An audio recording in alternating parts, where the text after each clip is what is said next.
En daar kom moeilikheid. Martyrdom is a realistic possibility, sê die paus. Daar gaan martelaars weer wees. Johannes 16 vers 2. Jesus het verduidelik, hulle sal julle uit die sinagoges ban. Ja, daar kom 'n uur dat elkeen wat julle om die lewe bring sal dink dat hy 'n diens aan God bewys. Die mensdom gaan so die mekaar wees dat hulle ons sal wil doodmaak en die Sabbat gaan die probleem wees omdat ons die Sabbat hou. En hulle gaan ons wil doodmaak en hulle dink hulle doen God 'n guns. Martin Luther King het dit so mooi gesê. Hy het gesê, lafhartigheid vra die vraag, is dit veilig? Doelmatigheid vra die vraag, is dit polities? Ydelheid vra die vraag, is dit populêr? Maar die gewete vra die vraag, is dit reg?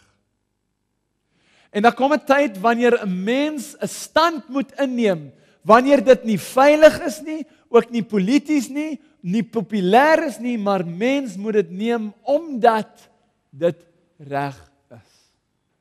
En as jy weet, my liewe broers en susters, dat die Here besig is om jou uit te roep, en jy weet dat dit reg is, wil ek vra dat jy 'n besluit maak vir hom.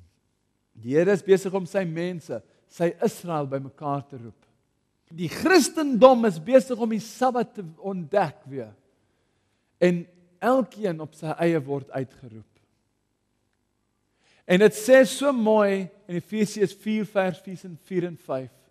Kom uit haar uit, my volk, en ga en kom in na wat?